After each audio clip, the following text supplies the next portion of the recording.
और देखिए, ईरान ने स्ट्रीट ऑफ हॉर्मुज में तेल के जहाज पर भयानक हमला कर ट्रंप को भड़का दिया है। ईरान ने यह ऐलान किया है कि बिना उसकी मंजूरी के कोई भी हॉर्मुज से गुजर नहीं सकता। उधर ट्रंप पहले ही ऐलान कर चुके हैं कि हॉर्मुज में ईरान ने हमला किया तो समझौता टूट जाएगा। इस बीच लेबनान में हिजबुल्लाह लड़ाकों ने इजरायल को जबरदस्त टक्कर देनी शुरू कर दी है। हिजबुल्लाह चीफ ने धमकी दी है कि बस कुछ 6 दिन में वो इजरायल को मार भगाएंगे।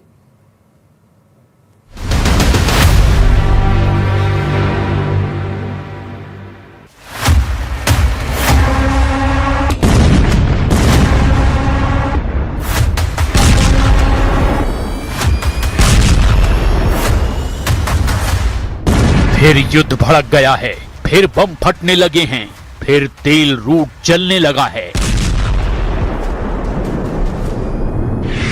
इस बार हमले की पहल ईरान ने की है। इस बार सुप्रीम लीडर मुस्तफा ने ट्रंप को गुस्सा दिलाया है। हॉर्मुज में ईरान का भयानक हमला शुरू।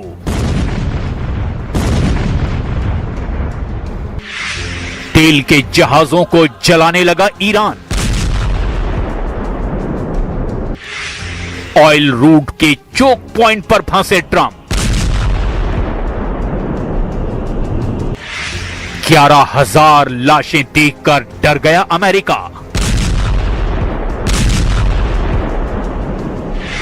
हॉर्मुज में ईरान ने अपनी ताकत का एहसास करा दिया है। ओमान तट पर ईरान ने धमाका किया है। ईरान के हमले में तेल टैंकर जल गया है। अमेरिका ने आरोप लगाया कि ईरान ने सिंगापुर के तेल के जहाज को उड़ा दिया। सिंगापुर मैरीटाइम अथॉरिटी ने कहा कि सिंगापुर में रजिस्टर्ड एक कंटेनर शिप पर हॉर्मुज में हमला हुआ है। एवर लवली नाम के इस जहाज को सिंगापुर के समय के अनुसार रात 10 बजे निशाना बनाया गया। बयान में यह भी कहा गया कि जहाज पर मौजूद सभी कीस क्रू मेंबर की जान बच गई है। इस्लामिक रिवोल्यूशनरी गार्ड ने हॉर्मुज में हमला करके ट्रंप के होश उड़ा दिए हैं, क्योंकि अमेरिका ने ऐलान किया था कि अब हॉर्मुज खुला है, ईरान हमला नहीं करेगा। लेकिन जब हॉर्मुज की जगह नए रास्ते से तेल सप्लाई की जानकारी ईरान को मिली, तब से सारे समीकरण ही बदल गए हैं। अमेरिका से डील के बाद हॉर्मुज पर कब्जा बरकरार रखने और टोल वसूली करने के लिए ईरान ने एक्शन ले लिया है। जिस हॉर्मुज स्ट्रीट को दुनिया तेल की लाइफलाइन कहती है, उसी हॉर्मुज को अब ईरान अपना नया एटीएम बनाना चाहता है। इसके लिए ईरान तुर्की मॉडल को अपनाने की तैयारी में जुट रहा है। द वॉल स्ट्रीट जर्नल की रिपोर्ट के मुताबिक जैसे तुर्की स्ट्रीट से गुजरने वाले जहाजों से तय नियमों के तहत टैक्स वसूली करता है, उसी तर्ज पर ईरान हॉर्मुज के लिए अब एक नया मैनेजमेंट सिस्टम चाहता है। ईरान चाहता है कि हॉर्मुज से गुजरने वाले जहाजों से सुरक्षा, नेविगेशन और पर्यावरण सेवाओं के नाम पर शुल्क लिया जाए। दावा है कि इससे ईरान को हर साल करीब 40 अरब डॉलर तक की कमाई हो सकती है। इस कमाई में ईरान की तरफ से खाड़ी के दूसरे देशों को भी हिस्सेदार बनाने का प्रस्ताव दिया गया है। हालांकि ईरान का तुर्की मॉडल टोल प्लान इतना आसान नहीं होने वाला है, क्योंकि अंतर्राष्ट्रीय समुद्री कानूनों के तहत हॉर्मुज जैसे अंतर्राष्ट्रीय समुद्री मार्ग पर एक तरफा टोल लगाना आसान नहीं है। और इतना ही नहीं, ट्रंप हॉर्मुज में टोल वसूली के सख्त खिलाफ हैं। Final Iran deal if it included any kind of fees on shipping. Yeah, no, it would be unacceptable to me because we have numerous straits, and if you did that for them, you'd have to do it for other people. You have other straits. I wouldn't allow it there either. Hormuz में 11,000 से ज्यादा seller अभी भी फंसे हुए हैं। सैकड़ों तेल के जहाज फंसे हुए हैं।